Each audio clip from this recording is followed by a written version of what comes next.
به از اینا زندگی و خدای پاک دیگه به می وضعیت اینا را خلق کرده. هر دیشان هم لال و بی زبان هستن. نان از کجا میاد؟ نانشان یگام وقت می همسایه میتن، یگام وقت میرن خودشون از بازار کار میکنن، یگام دمی برای 100 کار میته بعد میرن از بازار نان میگیرن میرن اینجا که یک روز دو روز سه روز بود میخرن ترخش و همین زندگیشون تیر است. غیر از این کدام کاکای مامای نه کاکا داره نه ماما داره دیگه هیچ چیزی نداره. هیچ ورثه‌ش نیست خونه را نداره. یعنی گفتم پدرشون شاید 20 سال پیش یا 15 سال مردگی سه، مادرشون هم عین شکل دیگه هیچ کسی نداره. و مادرشون هم پیر شدن دیگه قدرت ازی نیست که اینا را نگهداری. مادرشون هم پیششون هم نیستن. مادرشون هم پیششون نیست. مادرش یک پیش خانه یک دخترش در خواجه بابادی در اون طرف است، اون طرف رفتگی سه اینا هم اینجا اردشون والدگی سه. به یک زندگی سخت اینا به سر میبره. خیلی روز شب یکم کار مار یکم تا کار میبره یک 100 یا 200 کیلومتر فقط امر میارن نان مان اشار میارن امر میخرن خلاص. واقعا سخت است. زندگی سخت.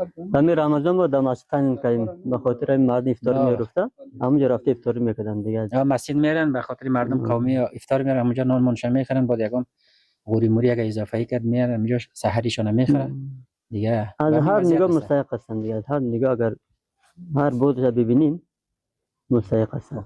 خب دوستان عزیز، کسایی که برنامه را کسایی که برنامه را بیننده هستن، جای زندگی این شخص اینجاست. یک خانه را اینجا یک اتاق داره که نیمه تمام است، یعنی تکمیل نشده دیگه. فعلا در مو خانه زندگی میکنن که حالا در تصویر میگیریم.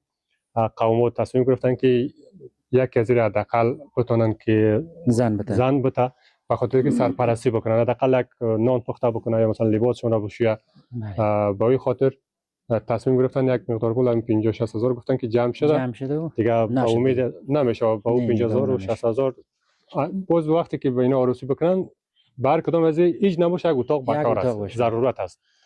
یعنی اولیشون هم خرد است، جای زندگی هم نیست. همین بسیار خرد هم است دیگه. دوستایی که برنامه را بیننده هستن توان همکاری دارن، میخواین که ثواب کسب بکنن دیگه. نی جوان واقعا اگر همکاری بکنن ثواب میشه، به خاطر که زندگی بسیار سخت است به این حالت.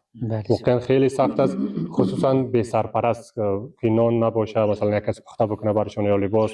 حداقل نمون نانش گفتن که همسایه براشون میته، بازم خانهشون آباد. خداوند اجر بده برای کسایی که در این گرد و گوشه هستن و همکاری کردن تا حالا. این 35 سال است، شاید 20 سال میشن که پدر مادر از دور هستن.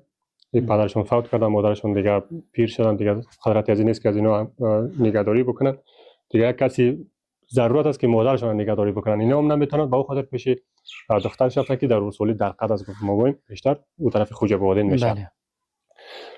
یعنی کسایی که توان همکاری دارن، من شماره واتساپ میگذارم اونجا همکاری بکنن. یک مقدار پول بیشتر ما یادآوری کردم